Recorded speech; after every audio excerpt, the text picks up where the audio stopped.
Préparant mon retour sur ma chaîne principale, je suis sur ma chaîne principale ce matin, je tombe sur un sondage d'après deuxième tour publié sur CNews ou par CNews. Sondage assez cocasse qui révèle ceci: quand on pose la question aux Français ou aux auditeurs probablement de CNews, ils répondent à la question: êtes-vous satisfait de l'élection d'Emmanuel Macron? Oui, 17%, et je crois que ce pourcentage est tombé à 13% au fil du temps. Non, 83%. Vous voyez bien qu'il y a quelque chose qui ne tourne pas rond en France. On passe d'une élection qui fait élire, allez, triomphalement pour le personnage, car le personnage qui se prend pour Jupiter s'imagine avoir été élu triomphalement, alors que son score est passé par rapport à 2017 de 66% à 58%. C'est-à-dire qu'il a perdu 2 millions d'électeurs, auxquels il faut ajouter, par rapport au premier tour, 3 millions d'abstentionnistes supplémentaires. On assiste à une désaffection croissante pour les élections de la part d'un nombre grandissant de Français, ce qui traduit leur écœurement, leur dégoût, puisque ça ne correspond pas à leurs attentes à l'arrivée. Donc ils se sentent trompés régulièrement. Imaginez quand même ce pays qui se dit le pays des droits de l'homme, un des pays les plus démocratiques.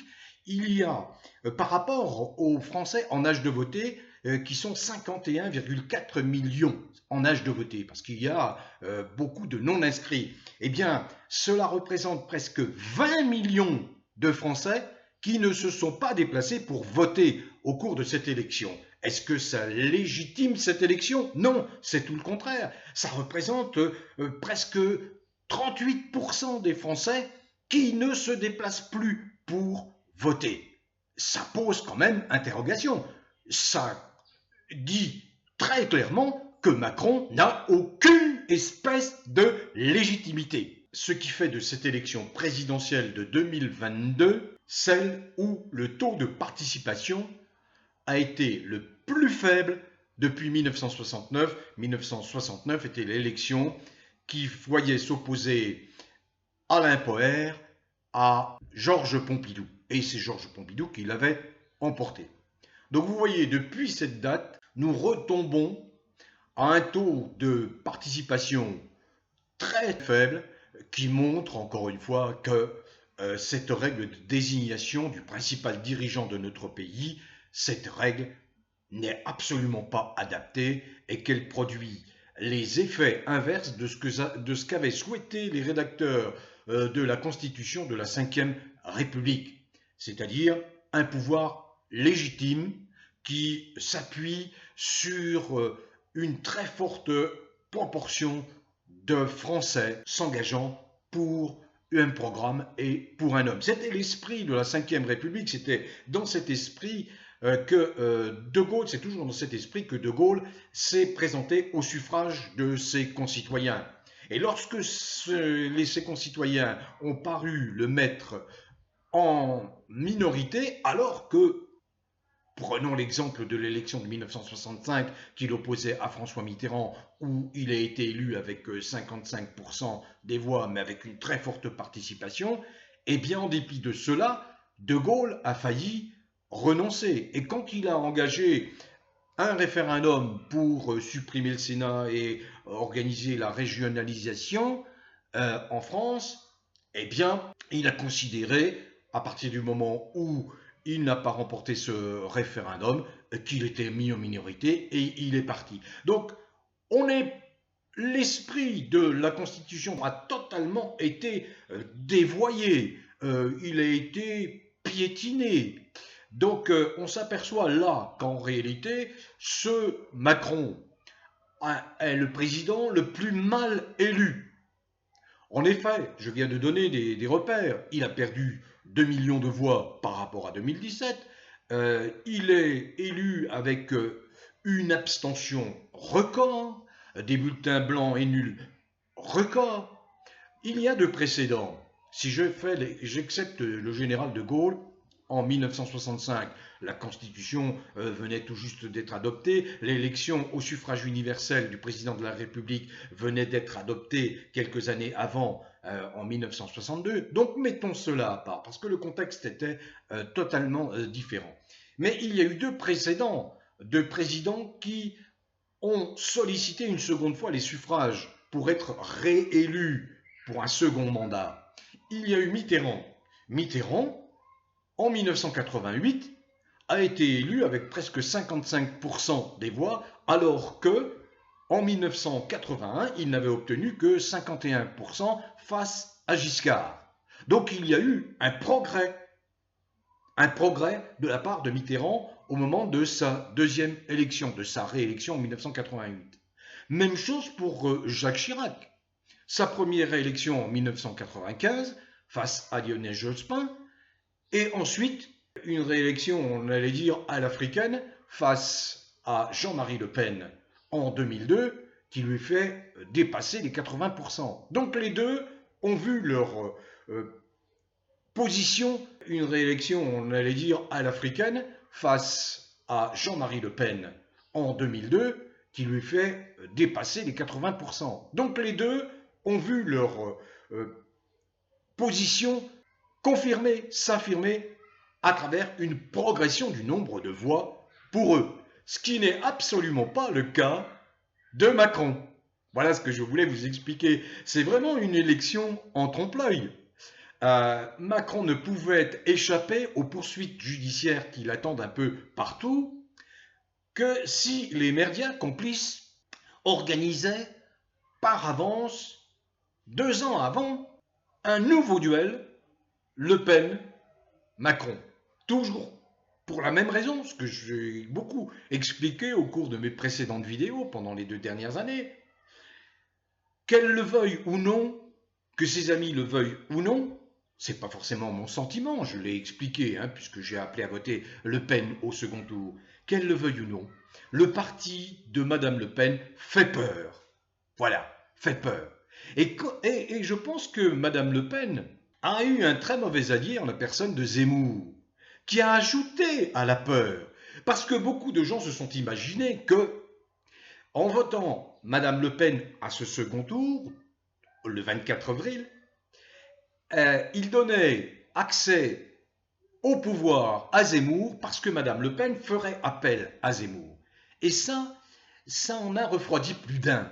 Beaucoup ont hésité à voter Madame Le Pen à cause de ce risque, car Zemmour est, il faut le dire, certains sont dans le déni. Relisez ce qu'a dit Zemmour au fil des années. C'est un type qui est un ostraciste, voyez, qui établit une division, qui catégorise les gens. Il y a les bons, il y a les mauvais, il y a ceux qui n'ont pas une bonne origine, ceux qui n'ont pas une bonne religion. Bref, voilà, je ne veux pas tomber dans l'excès en dressant un portrait trop sévère de Zemmour, mais franchement, il attire beaucoup de mouches parce que cette odeur convient à ces mouches-là. Sauf que ce n'est pas la France. C'est une partie, peut-être, de la France revancharde, etc., etc., etc. N'empêche, je persiste et je signe, Zemmour est un raciste, c'est un xénophobe. Voilà. On ne peut pas prétendre diriger un pays ou exercer une responsabilité gouvernementale si on part avec des idées qui sont fondées sur la division des gens. Un pays, il faut tenter de l'unir, de le rassembler au maximum. Alors, on voit bien ce que fait Macron. C'est exactement ce qu'a fait Macron, le fasciste. N'en déplaise à tous ceux qui ont favorisé son élection, en particulier la France Insoumise et Mélenchon, je vais en dire un mot, Macron est un fasciste. Derrière son aspect doucereux, derrière ses attitudes de séducteur en permanence pour attirer les mouches, il y a derrière ça un réel fasciste doublé d'un psychopathe dangereux tel que l'a bien décrit une seconde fois le professeur de psychiatrie Adriano Segatori. Donc ce fasciste a eu une attitude absolument condamnable contre les Gilets jaunes. 30 000 blessés, des centaines d'éborgnés, c'est Macron. Il a divisé les gens, quand est survenue cette soi-disant crise sanitaire, en montrant du doigt, en accusant les non injectés. Macron a instrumentalisé cette période-là pour bien diviser les Français, bien préparer son duel de 2022, faire en sorte que ce duel ait lieu face à Marine Le Pen pour les raisons que je viens de vous expliquer, de vous rappeler. Donc, en examinant dans le détail les chiffres, eh bien oui, Mélenchon qui a un excellent programme, la France insoumise, bon, la gauche dans son ensemble a pris fait et cause pour le fasciste Macron. Je pèse mes mots. Mélenchon, alors on peut les retrouver ces gens-là très facilement, hein. Mélenchon, il y a Roussel du Parti communiste qui a appelé voter massivement pour le fasciste Macron. Encore une fois, pourquoi cette vision des choses? Pourquoi cette perte des repères dans les valeurs? La défense du prolétariat n'est plus d'actualité, mais c'est le prolétariat, vous, le Parti communiste, et vous, les gens de gauche de la France insoumise, que vous avez lâchement abandonné au cours de cette élection. Vous êtes étranger à ce ressenti, et ça fait mystère pour moi. Comment se fait-il que vous manquiez de cette lucidité? Ceux qui ont eu le plus à souffrir de cette pseudo-crise, c'est bien le prolétariat. Ce mot-là a disparu des discours du Parti communiste en particulier. Voyons, Madame Le Pen n'a jamais gouverné. Madame Le Pen, même si on lui reproche d'être axée sur la sécurité, le tout sécuritaire, je suis le premier à lui reprocher ça, hein.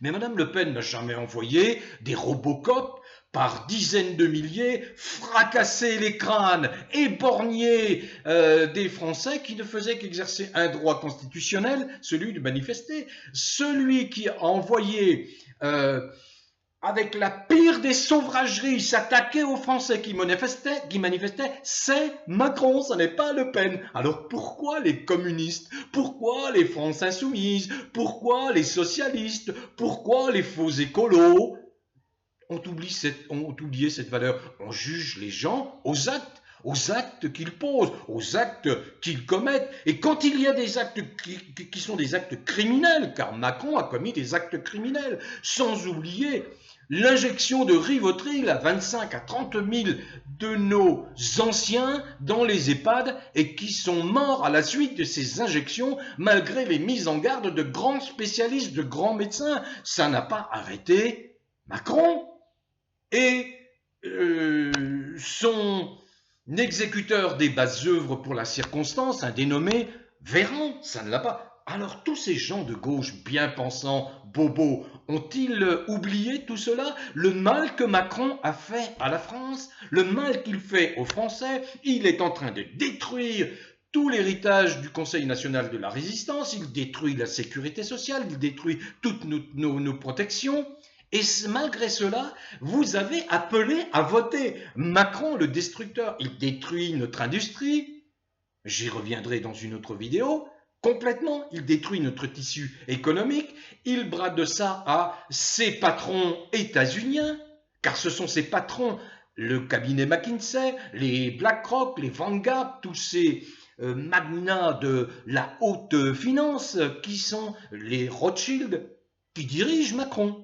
Et en dépit de cela, vous voyez des partis qui sont censés représenter le peuple, voyez, et qui votent, qui appellent à voter pour Macron. Je veux dire, un Georges Marchais, un Duclos doivent se retourner dans leur tombe. Quelle trahison des principes de gauche, de l'idéologie de gauche, qui est normalement inspirée par un profond humaniste, c'est-à-dire soutenir ceux qui sont les plus fragiles, les plus défavorisés. Et ça ne les a pas empêchés de voter allègrement, massivement Macron. J'ai fait un petit calcul.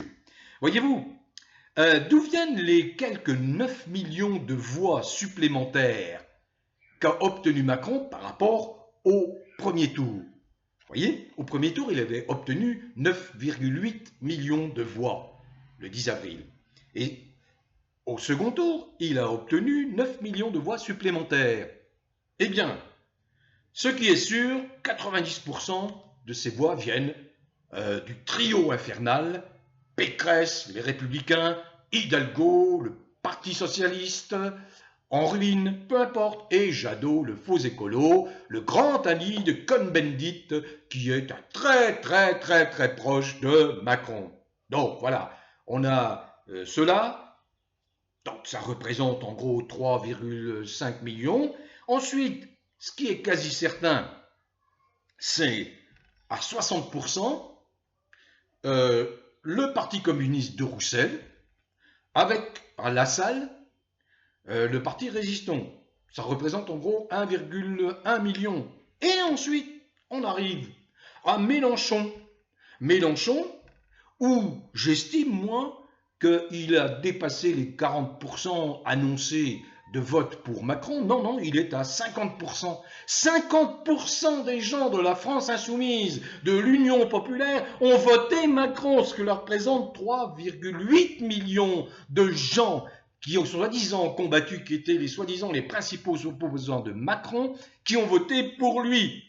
Et il reste un 10% des partis qu'on dit d'extrême gauche, de Poutou et Artaud, et ça représente en gros 470 000 voix. Ça veut dire qu'on arrive à un total de 8,9 millions, c'est-à-dire les 9 millions supplémentaires obtenus par Macron, ce qui lui a fait atteindre les 18,7 millions de voix et qui l'a porté à 58-54% des voix. Voilà, c'est clair que le programme qui me convient, qui me séduit le plus, je le répète ici, c'est le programme de la France insoumise, parce qu'il y a des avancées sociales considérables et très appréciables pour tous. Mais je me devais de dire cela, car on aurait dû éjecter le diable, le Satan, celui qui est à la fois la peste, le choléra, la gangrène et surtout le cancer de la France, qui a été très mal élu, en réalité très mal élu.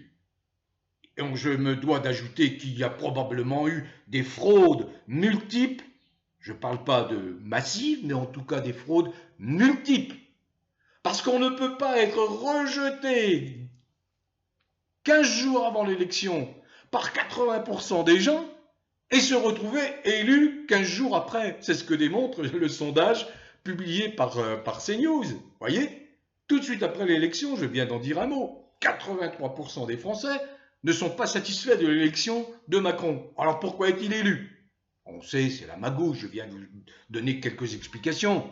Hein, ce sont des politicards qui sont là depuis quelques décennies, ils ne voient que leur intérêt, ils ne visent que une chose, atteindre le pouvoir, être nommé ministre, obtenir un haut poste dans l'administration. C'est ça qui les intéresse, avoir le plus grand nombre d'élus députés, parce que ça va faire rentrer de l'argent, ça va faire rentrer des pépettes dans les caisses du parti, vous comprenez? Donc voilà les bagarres, donc ils n'en ont eu cure. Je m'adresse là aux plus fragiles, hein, ceux à qui je pense le plus, les chômeurs, ceux qui sont avec un malheureux RSA, ceux qui vivotent avec quoi, même pas 1 000 € par mois, les petits retraités et tout. Croyez-vous que ces gens-là ont véritablement pensé à votre sort, à votre avenir?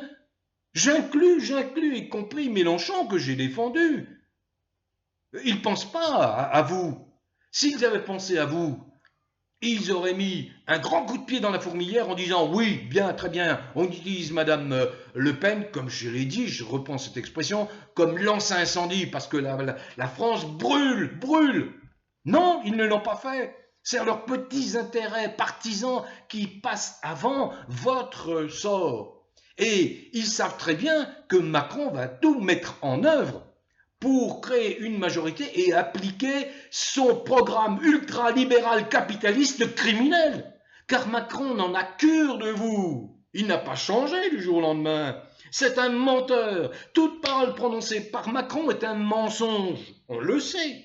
Alors petit rappel, parce que je viens de faire le calcul, Madame Le Pen a obtenu par rapport au premier tour 5 millions de voix supplémentaires, ce qui est pas mal quand même. Elle en avait obtenu 8 millions au premier tour de voix, donc, et elle a atteint au second tour 13 millions. Et ces 5 millions de voix viennent à coup sûr, hein, de Zemmour plus Dupont-Aignan, ça représente en gros 2,8 millions, et elle a obtenu 2 millions de voix supplémentaires venues d'ailleurs. La mienne, par exemple, venant de la gauche, ou des gens qui ont bien analysé l'extrême dangerosité de Macron.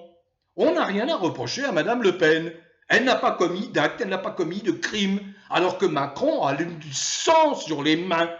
Macron, c'est un Ceausescu, il a du sang sur les mains. Et quand je pense que des gens qui se réclament d'une gauche humaniste ont fait voter Macron, là, ça dépasse l'entendement de Verdi. Verdi ne peut pas accepter cela. Donc, je vais me positionner ou non pour les législatives.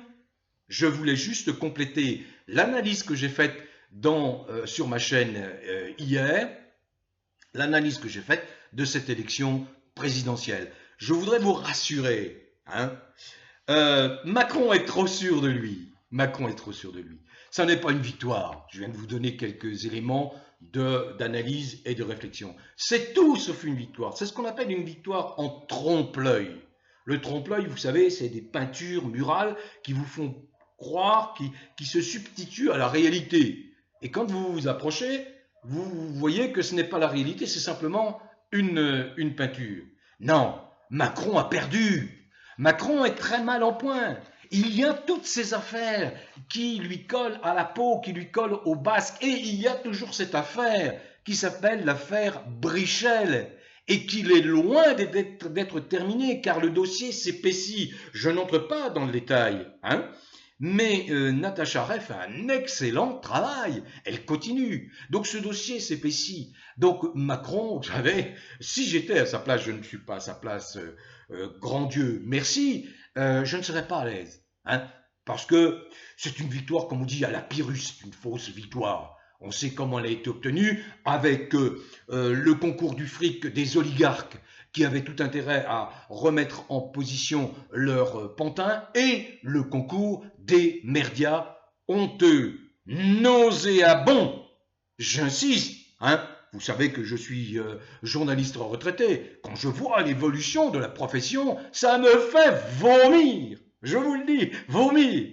Donc c'est grâce à ça, c'est tout. Et au trucage, à la fraude, mais on ne sait pas dans quelle proportion. On ne connaît pas les proportions. Macron aurait tort d'être trop sûr de lui.